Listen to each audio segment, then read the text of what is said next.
বিটিআরসির সহযোগিতার ব্যাপারে প্রথমে আমি দুইটা কথা বলি, তারপর আমি আমাদের সেবার কথা বলবো। আসলে বিটিআরসি তো একটা রেগুলেটরি প্রতিষ্ঠান এবং রেগুলেটরি প্রতিষ্ঠানের কাজ হচ্ছে একটা প্রতিযোগিতামূলক ব্যবস্থা তৈরি করা, যেখানে যারা নেটওয়ার্ক সেবা প্রদান করবেন তারা প্রতিযোগিতার মাধ্যমে আরও ভালো সেবা গ্রাহকদের কাছে নিয়ে যাবে। এবং আপনি যদি এই গত 12-13 বছরের যে কোনো নির্দেশক দেখেন, 12 কোটি গ্রাহক, পৃথিবীর মধ্যে সবচেয়ে কম ট্যারিফ, এগুলো কিন্তু এই প্রতিযোগিতার কারণেই হয়েছে। আমি মনে করি যে এই ফ্যাসিলিটেশনটা বিটিআরসি করতে পেরেছে বলেই ইনভেস্টমেন্ট এসেছে, প্রতিযোগিতা হয়েছে এবং গ্রাহকরা পৃথিবীতে সবচেয়ে কম মূল্যে সেবা পাচ্ছে। কিন্তু প্রযুক্তি কিন্তু লেটেস্ট। এই বছর 2015 সালে যে সাইটটা বসবে, এটা ইউরোপে যে সাইটটা বসবে আর বাংলাদেশে যে সাইটটা বসবে, এই দুটোর মধ্যে কিন্তু কোনো পার্থক্য নেই। অর্থাৎ আমি বলবো যে এই প্রেক্ষিতে বিটিআরসির যে 12 বছরের বা 13 বছরের যে কার্যক্রম, এটা আমি বলবো যে সফল।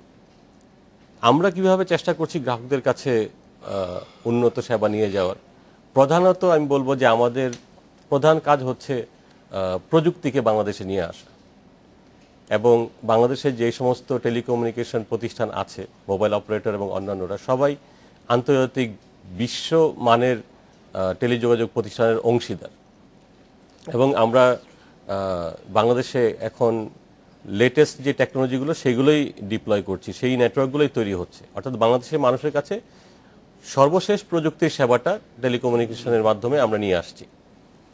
আর এর পাশাপাশি আরও অন্যান্য বিশেষায়িত সেবা যেগুলো হয়, সেগুলো আমরা আমাদের পার্টনারদের মাধ্যমে নিয়ে আসছি এবং অধিকাংশই আসলে বাংলাদেশি উদ্যোক্তা।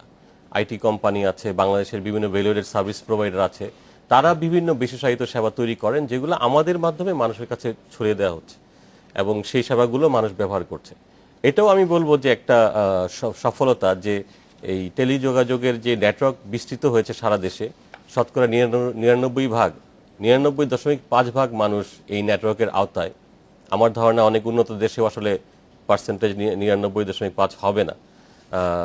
সেটার একটা সাফল্য এটাও যে বিশেষায়িত সেবাগুলো আমরা মানুষের কাছে নিয়ে যেতে পারছি। আমি দু একটা এক্সাম্পল দিই, তাহলে বুঝতে সুবিধা হবে। বাংলাদেশের একজন কৃষক কৃষি জিজ্ঞাসা নামক একটা সার্ভিসে ফোন করে ওনার কৃষি বিষয়ক ব্যবস্থাপনার বিভিন্ন তথ্য সংগ্রহ করতে পারেন কৃষিবিদদের কাছ থেকে, যেটা আগে হয়তো তারা করতেন তার এলাকার একজন অশিক্ষিত এলাকার মুরব্বীর কাছ থেকে, ধারণার ভিত্তিতে তিনি অনেক কিছু জানেন।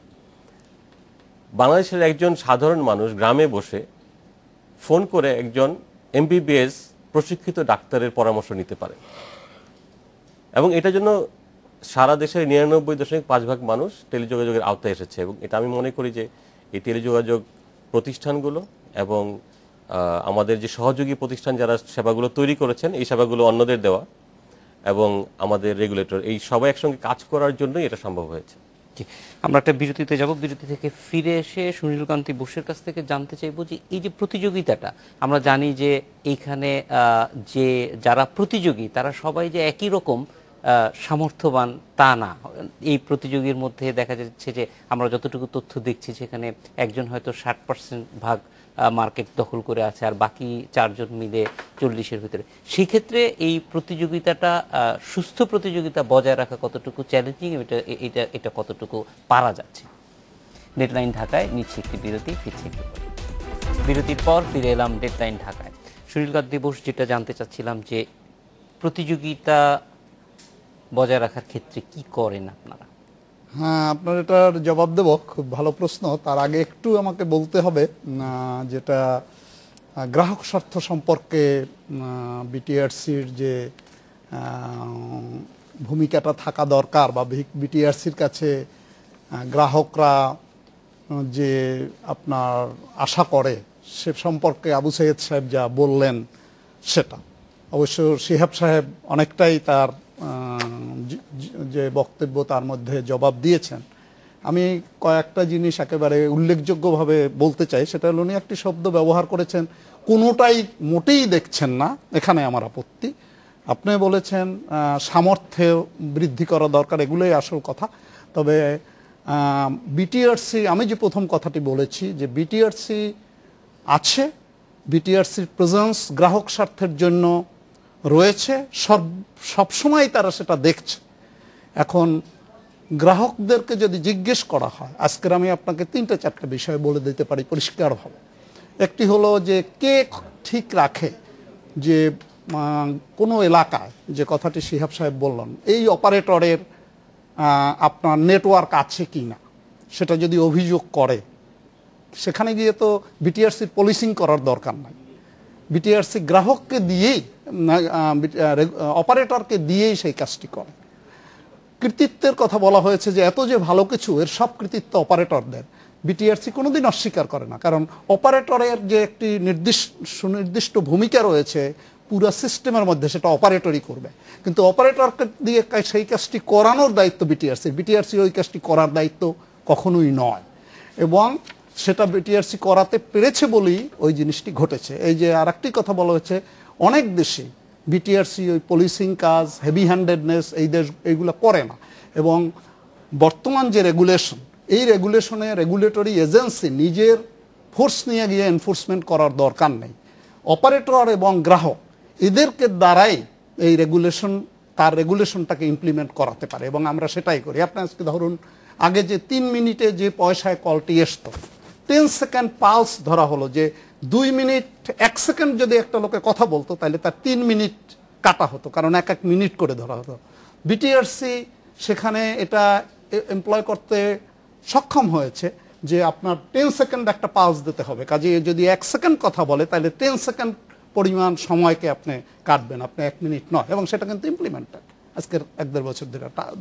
এবং কম্পিটিশন একটা আছে বলেই এই কিন্তু মূল্য কমে আনছে। In many countries they only look for, আর কিচ্ছু করে না যে অপারেটরদের মধ্যে কম্পিটিশন আছে কিনা, অন্য কোনো কিছু তার দেখার দরকার নেই। পুলিশ কোনো একটা যদি আপনি ক্রিমিনাল অ্যাক্ট করেন, এখানে যদি যার যেটা প্রাপ্য সেটা না দেন অন্যান্য কমোডিটির মধ্যে, এটাও তারা করে। সেইখানে সেই আপনার ল এনফোর্সিং এজেন্সি করে, কাজে বিটিআরসি দিয়ে করার প্রয়োজন নেই। কাজে গ্রাহক স্বার্থ দেখছে।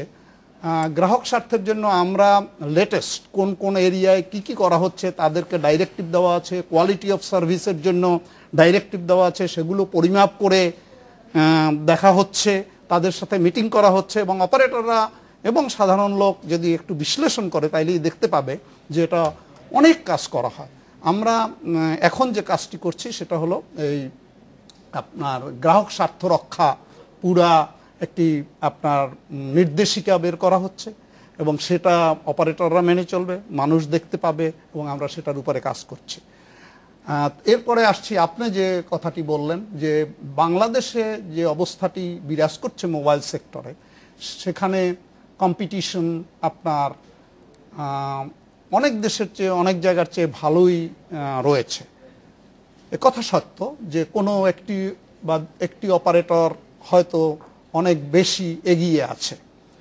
এর অনেকগুলো কারণ থাকে। কারণ হলো সে অনেকে আগে এসে অবস্থান করে অনেক বেশি ইনভেস্ট করে যখন জায়গাগুলোকে দখল করে নিয়েছে, এবং সেখানের যে মার্কেট ছিল সেই মার্কেটটাকে যখন সে আপনার অকুপাই করে ফেলে, তখন আরেকজনকে গিয়ে সেখানে কম্পিট করে ওই মার্কেটকে ওই ইনভেস্ট করে ওই গ্রাহকদেরকে নিয়ে নেওয়া, it is a challenging job. এবং এটা যে ঘটছে না তা নয়, এটা বিভিন্ন জায়গায় ঘটছে। ঘটার পরেও 2-1টা একটু থেকে যায়। আপনি ধরেন বাংলাদেশের জন্য গ্রামীণ আজকের সবাই আগে আছে, তার যে গ্রাহক সংখ্যাটা সেটা হয়তো টোটাল গ্রাহকদের 47% মতো, এখন লেটেস্ট 47%। তারপরেই যদি ধরেন বাংলালিংক সেকেন্ড আপনার সাবস্ক্রাইবারের দিক দিয়ে, রবি তার কাছাকাছি এবং বেশ এগিয়ে চলছে। তারপরে এই যে দুটো সাংঘাতিক কম্পিট করছে, এবং অনেক ক্ষেত্রে আপনার গ্রামীণের গ্রাহক কতটুকু বেশি থাকতে পারে, এবং সে অনেক কম্পিটিশন ফেস করছে রবির কাছ থেকে। আমি জানি অ্যাজ রেগুলেটর, অ্যানালিস্ট হিসাবে আমি আশা করি উনিও জানেন, আবু সৈয়দ সাহেব, আমি এক এক করে সেগুলো বলতে পারি। এবং এই কাজটি হলো আসলে বড় কাজ, এবং সবাইকে কাজ করতে দেওয়া। রেগুলেটরের কাজ সবার জন্য, আপনার তারা ইনভেস্ট করতে চায়, তার কাছে স্পেকট্রাম রয়েছে কিনা, স্পেকট্রামের যে বৈষম্য, কেউ মনোপলি করার জন্য সমস্ত স্পেকট্রামটাকে নিয়ে যাচ্ছে কিনা, আপনার যে এতগুলো বিটিএস রয়েছে, টাওয়ার রয়েছে সেগুলো কিভাবে ব্যবস্থাপনা হচ্ছে, ইনফ্রাস্ট্রাকচারটা কিভাবে তারা ব্যবহার করছে, ইনভেস্টমেন্টের অপরচুনিটি কি রয়েছে, এই জায়গাগুলোকে হলো বড় জায়গায় যে কথাটি আপনি বলেছেন, এবং ওগুলোর উপরই রেগুলেটরের সবচেয়ে বড় কাজ, এবং সেই কাজগুলো বিটিআরসি সবসময় করে আসছে এবং সামনেও তার অনেক চ্যালেঞ্জ, এবং এটা নিয়েই সে কাজ করছে।